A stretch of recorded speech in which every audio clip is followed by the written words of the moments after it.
Ikan ini mati ditabrak mobil. Ikan ini tidak menyangka dirinya bisa mati seperti ini. Seorang pria lalu mengambilnya, berniat memasaknya menjadikannya makanan. Namun ketika dia menaruh ikan itu di mobil, tiba-tiba ada raungan di kejauhan. Dia berjalan perlahan ke sana. Pemandangan di depannya membuatnya tercengang. Ternyata asal suara itu berasal dari Putri Duyung Hitam. Dia dengan hati-hati menyentuhnya dengan tongkat kayu. Tapi Putri Duyung itu sepertinya sudah mati, tidak ada bergerak. Ini adalah ikan raksasa, pasti bisa dijual dengan harga tinggi. Melihat tidak ada siapapun, dia membawanya pergi dengan mobilnya, membungkusnya dengan kantong, dan menyeretnya ke rumah. Agar Putri Duyung tetap segar, dia mengisi bak mandi dengan es batu, lalu memasukkan Putri Duyung itu. Bekas luka di wajahnya membuatnya merasa rendah diri. Sekarang dia akhirnya memiliki uang untuk operasi, dan bisa berkenalan dengan gadis-gadis di jalan. Mengingat hal ini, seketika membuatnya menari dan bernyanyi. Dia kemudian meminum sekaleng bir. Dan ketika sedang minum, suara di kamar mandi menarik perhatiannya. Begitu pintu dibuka, dia melihat Putri Duyung itu bergerak, membuat dia ketakutan dan memaku. Sampai Putri Duyung bangun dan melolong, baru membuatnya terbangun. Dia segera mengambil senapan di mobil. Tapi siapa tahu, ketika kembali ke kamar mandi, Putri Duyung itu menggigit kakinya, dan menyeretnya masuk. Jack bergulat dan ingin mengalahkannya. Tapi aku tidak menyangka ekor Putri Duyung itu sangat kuat, membuatnya terlempar. Bahkan lengannya tergigit. Untungnya, ada jaring ikan di sebelahnya. Setelah beberapa saat, dia berhasil memasang jaring pada Putri Duyung itu. Dia ingin membunuhnya. Tapi melihat Putri Duyung yang malang ini, dia tiba-tiba menyadari, ternyata Putri Duyung itu sangat cantik. Sebuah ide berani seketika datang ke pikirannya. Menunggu suasana hati sang Putri Duyung stabil, dia mengeluarkan beberapa kapas. Dengan hati-hati membersihkan lukanya, lalu menggunakan gunting, membuat lubang di mulutnya, mencegah agar dia tidak mati kehabisan nafas. Langkah selanjutnya dia menyiapkan pakan ikan. Dia membeli $200 daging di supermarket, memintanya memilih kulit babi tangan kanan, daging sapi tangan kiri. Putri Duyung alergi kulit babi. Dia memberi isyarat, ingin makan daging sapi. Jack melihat dia menikmatinya. Jack tersenyum bahagia. Ini adalah Putri Duyung yang kejam. Pria menjebaknya di bak mandi dengan jaring ikan, untuk menjaganya dari depresi karena kebosanan. Jack memindahkan TV ke kamar mandi, nonton sinetron, menceritakan kisah TV. Putri Duyung melihat itu dan tampak bingung. Tidak lama kemudian Jack tertidur bersandar di bak mandi. Duyung itu menatap lehernya, seketika memperlihatkan giginya yang tajam. Sebuah suara tiba-tiba membangunkan Jack. Dia melihat seorang pencuri, dan ketika dia melihat wajahnya, tidak disangka ternyata pencuri itu adalah teman baiknya John. Kelihatannya pencurian itu gagal. Seketika pencuri ini menjadi perampok, mengancamnya untuk menyerahkan uangnya. Jack kesal dan menggertaknya kembali. Namun John tinggi dan besar. Dia tidak mungkin mengalahkannya. Untungnya, Putri Duyung membuat suara, menarik perhatian John. John curiga ada seorang wanita di rumah. Jack segera mendorongnya pergi. Begitu pintu terbuka, dia melihat Putri Duyung di bak mandi. Matanya langsung lurus, mulutnya terbuka lebar. Ini Putri Duyung. Bahkan ekornya saja dijual dengan harga tinggi.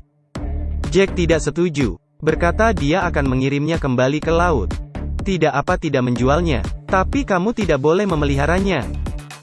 Dengan bantuan John, mereka membuat sebuah kolam raksasa.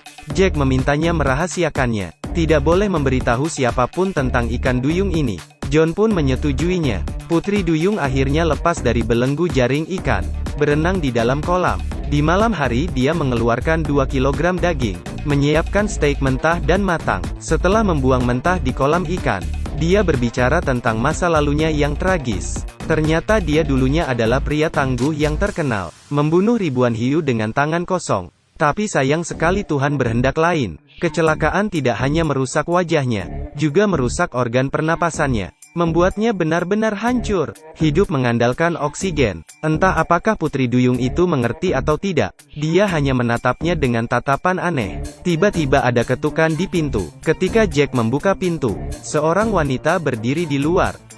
Sayang, apakah kamu mengenaliku? Saya Putri Duyung. Jack tercengang. Tanpa merasa sungkan, wanita itu masuk ke dalam, melepaskan jaketnya, dan duduk di atas sofa. Jack baru sadar kolam itu telah kosong. Melihat wanita cantik di depannya, benar-benar Putri Duyung. Si cantik berterima kasih pada Jack karena telah menyelamatkannya, memutuskan untuk menjadi pacarnya. Perlahan dia melepas respiratornya, lalu meletakkan tangannya di wajahnya yang terluka, dan sesuatu keajaiban terjadi. Bekas luka di wajah Jack hilang, berubah menjadi pria yang tampan. Dia mendekatkan wajahnya dan menggigit bibirnya. Adegan selanjutnya agak kejam. Kita lewati saja. 7 hari telah berlalu. Jack merasa lebih kuat. Putri Duyung menatapnya dengan wajah kagum. Sekarang dia merasa seperti dia bisa membunuh seekor sapi dengan satu pukulan. Saya hiu tua. Seorang pria tangguh. Dia mengambil 2 bir. Akan minum-minum dengan si cantik. Namun, saat itu juga, beberapa mobil tiba-tiba datang. Dia segera berpakaian dan keluar memeriksa. Ternyata John membocorkan. Mereka memintanya menyerahkan ikan itu, lalu mereka akan membagi hasilnya. Melihat mereka banyak orang, Jack menolaknya. Dia meminta mereka menunggu di luar.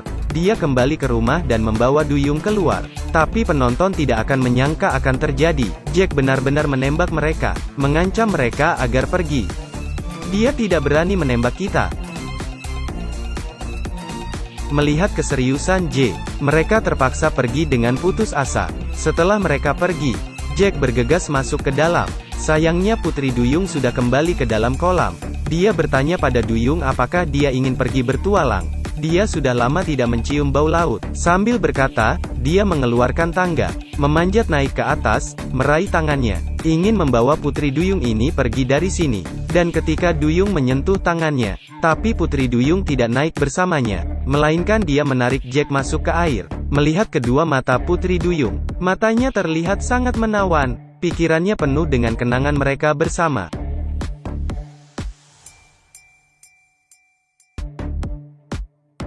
Ternyata Jack dihipnotis oleh Putri Duyung.